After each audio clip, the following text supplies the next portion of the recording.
I am so stoked for this remake, and it's 24 episodes long. 6 episodes in, I am not the least bit disappointed with what we got so far. One thing that stands out the most from the get-go is that it's completely different from the 1996 adaptation. I don't mean that in terms of animation or visuals, but rather the storyline itself. Rurouni Kenshin 2023 follows a more faithful adaptation to the source material, which is the manga. We can see that the 1996 had a lot of padded slice of life scenes. Gansai, the doctor, isn't supposed to appear until later on in the manga or live in the same dojo, as a matter of fact. And correct me if I'm wrong, his granddaughters are technically anime original characters that were added in. The conflict had also been focused on revenge, where the fake had been a previous student who was expelled, whereas this follows more in line with the source of the brothers colluding to attain her land and estate. I do,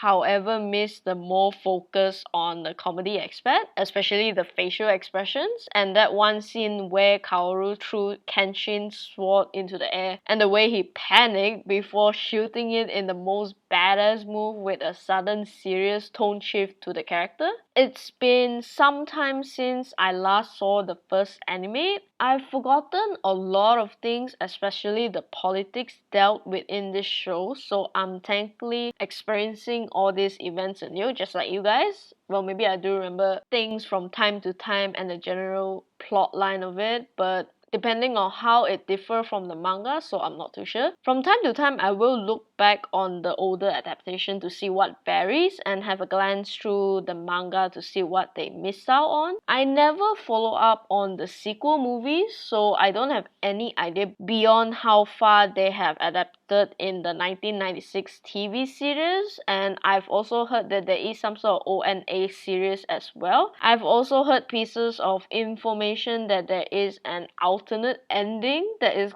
completely different from the manga. I believe this remake will be more palatable even for new watchers, as it follows a more lenient storyline from the manga that tackles conflicts and situations with an intricate direction. The mini arcs are more in tune with trying to tie in the theme and the character developments rather than act as a buffer in between bigger arcs. I love the more somber and introspective feel and tone in how the studio presents in their script writing, the VAs, and especially the atmosphere, whether from the music or the camera or the lighting itself. Now on to the episodes themselves. It's nice to see how Kenshin and Kaoru's ideologies in swordsmanship differ, and the contrast is much more apparent with this new adaptation. Kaoru's naive nature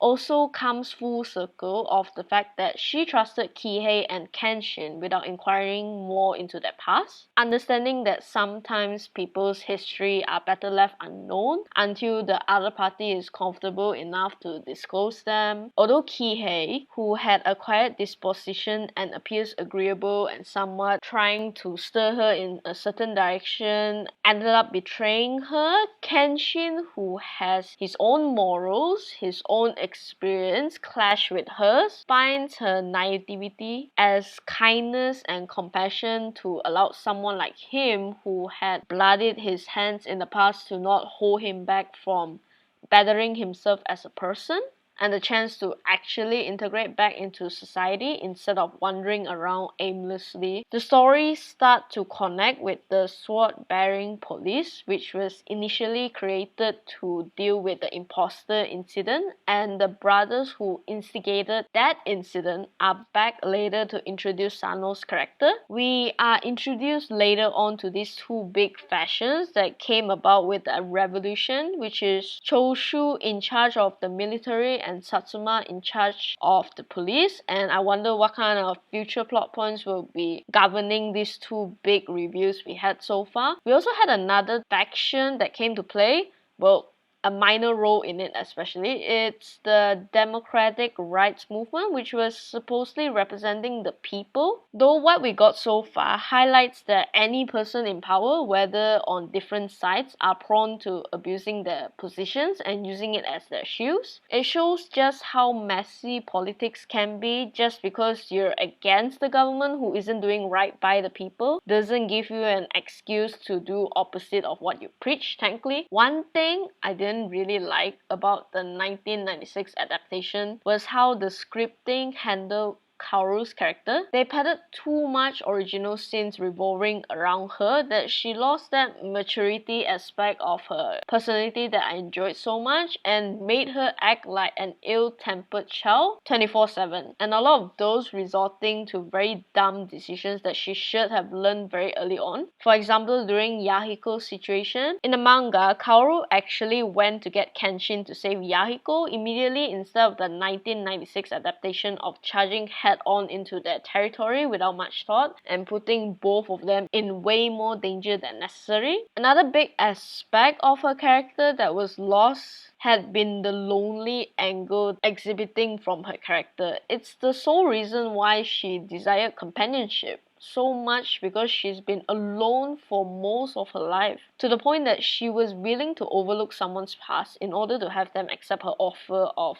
companionship. When attachment is at play, a fear becomes rooted inside her that she might lose them one day, especially in Kenshin's case. He's a wanderer and has been so since the start of the Meiji era. From her standpoint, nothing is really able to keep him by her side, and she only can see this as Kenshin indulging her whims because he's too kind to leave her alone. As to the extent of her feelings, Sanosuke actually make a very nice connection between love and selfishness. For Yahiko as well, coming to accept his position as Kaoru's student, I kind of prefer this better portrayal by allowing him to witness the alternative outcome if he had left, and witnessing the instructor's side of Kaoru dealing with her former students. It goes back to the fact that there are feelings and beliefs that Kaoru would only be able to get through to a select few. While others won't appreciate, there will be those who've gotten to know what her beliefs represent, and whether it is ideal for them is kind of up to them whether they want to follow that path. I also love that there is recognition when Kenshin meets other imperialists, especially in the latest episode. We actually got a name this time, Tani, whom Kenshin was acquainted in the past. And by the way, that statement about surviving through a hell of swords and bullets, yeah, turns out Kenshin was the one guarding him and making sure that he was alive throughout that ordeal. Sano's reputation comes into play as well. Those mercenaries he cherry-picked, yeah, Sano's been through them one by one, by the way. Kurogasa's backstory is much more fleshed out about his past, especially during the war, having betrayed the Shinsengumi to convert himself into a revolutionary warrior when he was just about to be slain for committing unnecessary atrocities. His story parallels so much to how Kenshin has worked back as an imperialist who had only strived for a new era and hold a certain restraint during the war. It's nice that we know how the technique also came to be and came to name. Those kanji enthusiasts will be very happy. Speaking of the latest episode, not gonna lie, I almost had a heart attack. I knew she was going to get kidnapped at one point. I knew it. Unfortunately for me, I only had a vague memory of this, and my earphones were plugged in during the scene. That jump scare was just brutal for my heart.